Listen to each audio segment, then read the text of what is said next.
প্রিয় শিক্ষার্থী বন্ধুরা, আজ আমরা চতুর্থ শ্রেণীর ইংরেজি বইয়ের ইউনিট 5 দ্য লিটল ডক্টরের বাকি অংশ পড়ব।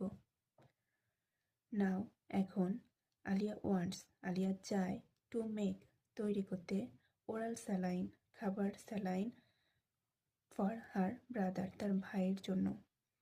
তাহলে আমরা পুরো সেন্টেন্সটি এভাবে বলতে পারি, এখন আলিয়া তার ভাইয়ের জন্য খাবার স্যালাইন তৈরি করতে চায়।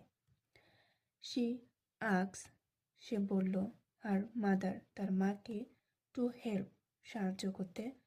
এখানে হিম আছে, এখানে হিম হবে না, হার টু হেল্প হার তাকে সাহায্য করতে, মেকিং তৈরি করতে, দ্য ওরাল স্যালাইন খাবার স্যালাইন তৈরি করতে। সে তার মাকে খাবার স্যালাইন তৈরি করতে সাহায্য করার কথা বলল। আলিয়া, মা can you help me make the oral saline. Alia তার মাকে বলল, মা তুমি কি খাবার স্যালাইন তৈরি করে দিতে সাহায্য করতে পারবে? মাদার শিওর মা বলল, অবশ্যই। Alia could you help me get the water and the jug please. Alia বলল, দয়া করে তুমি কি আমাকে পানি এবং জগটি নিতে সাহায্য করবে? Mother okay here they are. মা বলল, ঠিক আছে, এই নাও। Aliya thank you. আলিয়া বলল, ধন্যবাদ।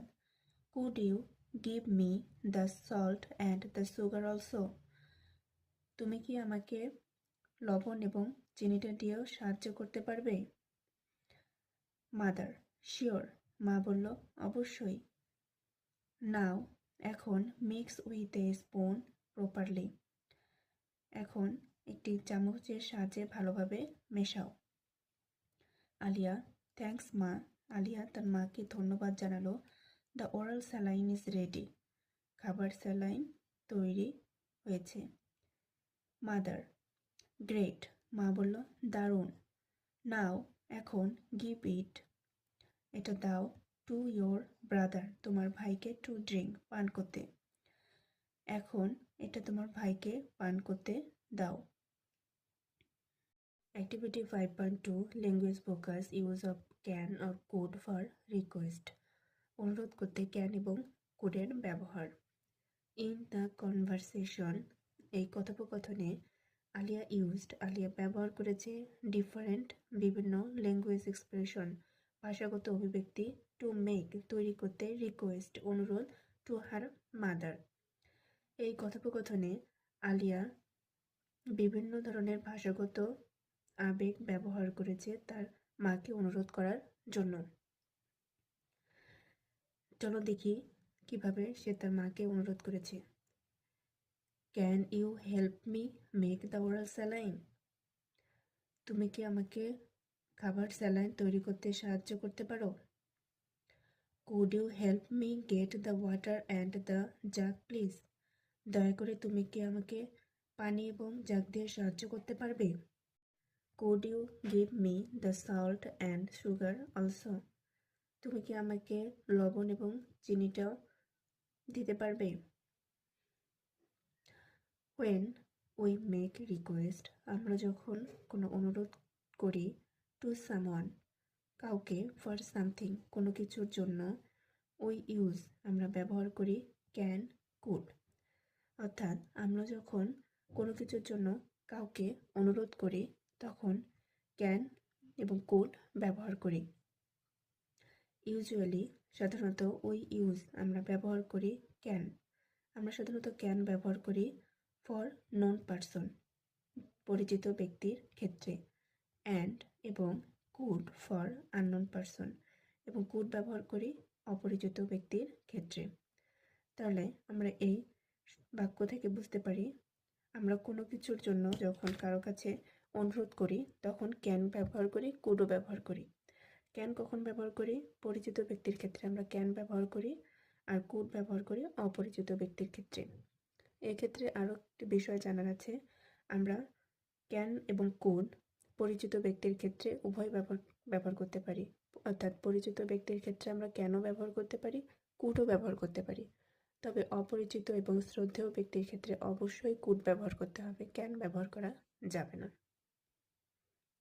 আমরা উপরে কনভারসেশনে দেখি আলিয়া তার মাকে রিকোয়েস্ট করার জন্য ক্যানও ব্যবহার করেছে, কুডও ব্যবহার করেছে। এখানে আলিয়ার কাছে তার মা পরিচিত ব্যক্তি, তাই সে তার মার কাছে ক্যানও ব্যবহার করেছে, কুডও ব্যবহার করেছে। তবে অপরিচিত ব্যক্তির ক্ষেত্রে কোনো রিকোয়েস্ট করার ক্ষেত্রে অবশ্যই আমরা কুড ব্যবহার করব, সেখানে ক্যান ব্যবহার করব না। চলো এক্সাম্পল দেখে নিই। Examples: can I borrow your pen? আমি তোমার কলমটি ধার নিতে পারি? এটি তুমি তোমার বন্ধুকে রিকোয়েস্ট করার জন্য ব্যবহার করতে পারো এই বাক্যটি। Can you open the window please? দয়া করে জানালাটি খুলতে পারবে? এই বাক্যটিও তুমি তোমার বন্ধু বা পরিচিত ব্যক্তির ক্ষেত্রে রিকোয়েস্ট করার জন্য ব্যবহার করতে পারো। Could you give me some paper please? দয়া করে কিছু কাগজ দিতে পারবেন? আমরা এই বাক্যটি অনুরোধ করার জন্য অপরিচিত ব্যক্তির ক্ষেত্রে ব্যবহার করতে পারি এবং পরিচিত ব্যক্তিকেও বলতে পারি। তবে can I borrow your pen এই রিকোয়েস্টটি কোনো অপরিচিত ব্যক্তির ক্ষেত্রে ব্যবহার করতে পারবো না, শুধুমাত্র পরিচিত এবং বন্ধুদের ক্ষেত্রে ব্যবহার করতে পারবো। Can you open the window please? এটিও আমরা বন্ধু এবং পরিচিত ব্যক্তির ক্ষেত্রে ব্যবহার করতে পারবো। Could you give me some paper please? আমরা এই বাক্যটিও পরিচিত অপরিচিত উভয়ের ক্ষেত্রে ব্যবহার করতে পারবো। প্রিয় শিক্ষার্থী বন্ধুরা, এতক্ষণ সাথে থাকার জন্য ধন্যবাদ। পরবর্তী ভিডিও পেতে আমার ক্লাসরুমের সাথেই থাকুন। প্রিয় শিক্ষার্থী বন্ধুরা, আজ আমরা চতুর্থ শ্রেণীর ইংরেজি বইয়ের ইউনিট 5 অ্যাক্টিভিটি 5.3 দেখব। রিড দ্য সেন্টেন্সেস, বাক্যগুলো পড়ো। রিলেটেড টু, সম্পর্কিত। What you want from someone, তুমি কি চাও কারো কাছ থেকে। দেন, এরপর।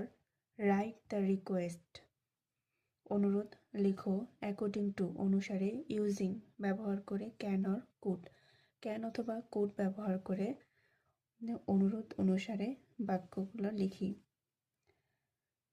One is done for you, একটি তোমার জন্য করে দেয়া আছে। You want to know someone's name, তুমি কারো নাম জানতে চাও। তুমি কারো নাম জানতে চাও মানে সে তোমার অপরিচিত। আমরা জানি অপরিচিত ব্যক্তির ক্ষেত্রে কুড ব্যবহৃত হয়, আর পরিচিত ব্যক্তির ক্ষেত্রে ক্যান ব্যবহৃত হয়, আবার কুডও ব্যবহার করা যেতে পারে। তবে অপরিচিত ব্যক্তির ক্ষেত্রে কখনোই ক্যান ব্যবহার করা যাবে না। তাহলে could you tell me your name please, দয়া করে তুমি কি তোমার নাম বলতে পারো। B, you want to borrow a pen from your friend, তুমি তোমার বন্ধুর কাছ থেকে একটি কলম ধার চাও। এক্ষেত্রে তোমার বন্ধু অবশ্যই পরিচিত ব্যক্তি। পরিচিত ব্যক্তির ক্ষেত্রে আমরা ক্যান ব্যবহার করতে পারি, কুডও ব্যবহার করতে পারি। তাহলে আমরা এখানে কি লিখব? Can. Can I borrow your pen, আমরা এই সেন্টেন্সটি কুড দিয়েও লিখতে পারি। Could I borrow your pen, কারণ ইউর ফ্রেন্ড তোমার পরিচিত, বন্ধু তোমার পরিচিত হওয়ায় তুমি কেন ব্যবহার করতে পারবে, কুডও ব্যবহার করতে পারবে। C, you want someone to open the window of your classroom, তুমি তোমার শ্রেণীকক্ষের জানালা খুলতে চাও কারো থেকে। অবশ্যই তুমি তোমার শ্রেণীকক্ষের জানালা তোমার বন্ধুর কাছ থেকে খুলতে চাইবে। বন্ধু যেহেতু তোমার পরিচিত, এই জন্য আমরা এখানে ক্যান লিখতে পারি। Can you open the window please, যেহেতু পরিচিতর ক্ষেত্রে আমরা ক্যানও লিখতে পারি, কুডও লিখতে পারি। তাহলে could you open the window please. D, you ask someone to switch on a light, তুমি কারো থেকে লাইটের সুইচ অন করতে চাও। আমরা অবশ্যই একজন পরিচিত ব্যক্তির থেকে লাইটের সুইচ অন করতে বলি, তাই আমরা এখানে ক্যান ব্যবহার করব। Can you switch on the light please. You ask your mother to get some water. তুমি তোমার মায়ের থেকে কিছু পানি চাও। এখানে তোমার মা পরিচিত। পরিচিত ব্যক্তির ক্ষেত্রে আমরা কি লিখতে পারি? ক্যানও লিখতে পারি, কুডও লিখতে পারি। আমরা অ্যাক্টিভিটি 5.2 এ দেখেছি আলিয়া তার মার কাছে রিকোয়েস্ট করেছে, ক্যান দিয়েও রিকোয়েস্ট করেছে, কুড দিয়েও রিকোয়েস্ট করেছে, কারণ মা তার কাছে পরিচিত। তাই পরিচিত ব্যক্তির ক্ষেত্রে আমরা ক্যান ব্যবহার করতে পারি। Can you get me some water please. আবার পরিচিতর ক্ষেত্রে আমরা কুডও ব্যবহার করে থাকি। Could you get me some water please. If you need permission from your teacher to go to the washroom। আমরা ক্যান কুডের ব্যবহারে দেখেছি অপরিচিত ব্যক্তি এবং সম্মানিত ব্যক্তির ক্ষেত্রে অবশ্যই কুড ব্যবহার করতে হবে। তাহলে একজন টিচার অবশ্যই সম্মানিত ব্যক্তি, এখানে আমরা ক্যান ব্যবহার করতে পারবো না, এখানে ব্যবহার করব could. Could I go to the washroom please. দয়া করে আমি কি ওয়াশরুমে যেতে পারি? স্যারের কাছে পারমিশন নিতে অবশ্যই কুড ব্যবহার করতে হবে, এখানে ক্যান ব্যবহার করা যাবে না, কারণ স্যার সম্মানিত ব্যক্তি। জি, you want to know the price of a book in a shop. তুমি বাজারে একটি বইয়ের দাম জানতে চাও, বাজার থেকে একটি বইয়ের দাম জানতে চাও। সেক্ষেত্রে দোকানদার তোমার পরিচিত হতে পারে, অপরিচিত হতে পারে। তবে আমরা সম্মানিত